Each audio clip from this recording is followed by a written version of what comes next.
Okay. Look at Fastest run of midnight. Dignitas 12-minute Magisters. This is interesting. Wanna see. how the Group C winners, Dignitas, played a perfect Magisters Terrace in the last weekend of the MDI, where they beat out So this was plus 15. Team Okay. Liquid. Since progression is locked behind killing this pack, they need to deal with that first, but I promise you, this is the only normal pull in this dungeon you're going to see.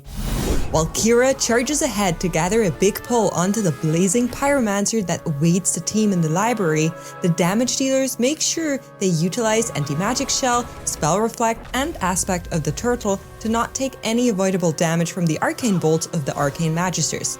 AJ helps out by tagging the blazing pyromancer. Yeah, because basically, like, the problem is that, like, so at a certain point, the AoE damage dealt by the casters, or like just the mandatory like AoE damage, if you pull like in too many packs, basically it's not the problem is not the healer or the tank that is not able to survive. Is that basically your DPS are getting one shot after one shot because they get like a volley bolt, for example. And if you have like 5 packs, well, there is like 3 volley bolts and it's like one shot right away. This is actually interesting. The magic shell, spell reflect, and aspect of the turtle to not take any avoidable damage from the arcane bolts of the arcane magisters. AJ helps out by tagging the blazing pyromancer so they don't need to waste time pathing through the bookshelves, and instead they use the cubby in front of the vigilant librarian that blocks the path. Once the pyromancer is dead and the path is clear, Team Dignitas wastes no time and Kira charges forward into the boss arena of Arcanatron Custos. There, they're tagging in all the bright scale worms, the sentry, the pyromancer pack on the right side, as well as the boss itself. This is where we see them utilize Bloodlust with their offensive cooldowns together with the bright scale worms' energy infusion, which multiplies their damage for 1% per stack that they gather.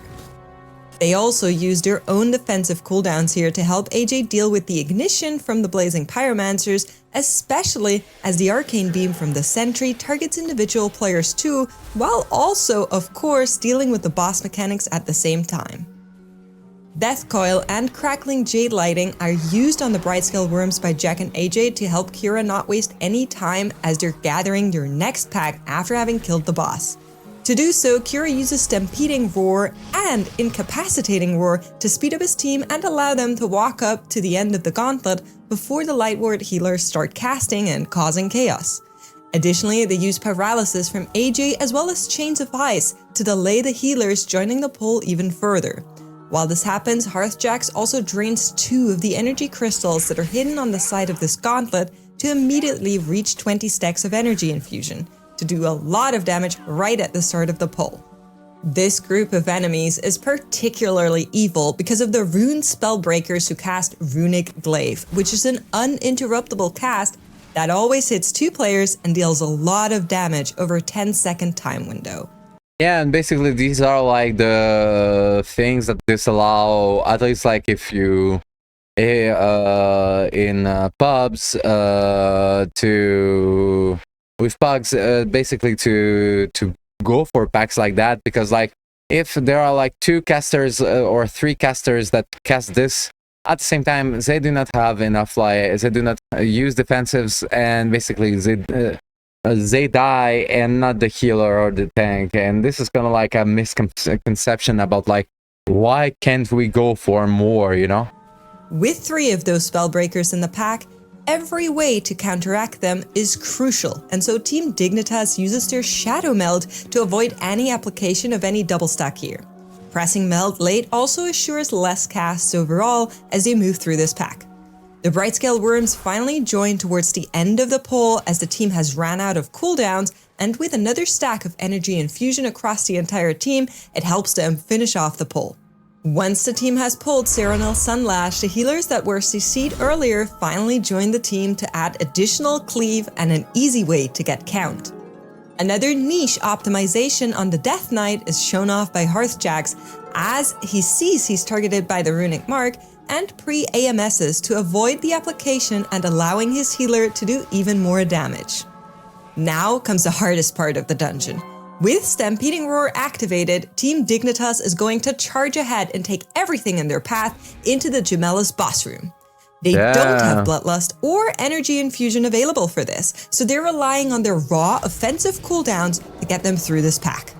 Notable enemies in here are the Void Terrors who cast Terror Wave, which will fear the entire team if it isn't interrupted, as well as the 2 Shadow Rift Void Callers who cast Consuming Shadows, which takes heavily on the team, and which the team uses defensive cooldowns for. On top of that, the dreadful Void Walker constantly casts Shadow Bolts, and since the team is focused on keeping the Terror Waves under control, not many options to interrupt these are available. While all of this is happening, the Devouring Tyrant also applies a huge Absorb Shield to Kira every single time it casts Devouring Strike. The Tyrant and the Void Caller that stand next to the boss spawn need to be killed off as quickly as possible to allow the team to spawn Gemellis. That is why they focus them down, and while the RP for this boss spawn happens, they finish off most of the pack and then add the remaining Void Terror and Dreadful Void Walker pack that stands to the left side of the room into the boss fight. Okay. Once Gemellis and his Gemelli are dead, the team floors it once more for the final 19% trash count of the dungeon. Kira charges ahead, grabbing everything in his path, while the rest of the team follows, making sure not to add any additional packs that stand to the side of the pathway. This pull features 4 Void Terrors, which will need to stay interrupted once more, but can be lined of sight while they're being gathered. This gives the team some breathing room until they recast. Additionally, there's a Tyrant Void Caller combination on this pack as well that requires defensive cooldowns as well as good coordination between healer and tank. Together with clean execution on the interrupts, of course. As soon as that Void Caller has died off, Team Dignitas wastes no time to make way to the Gentris, letting the enemies trail behind them.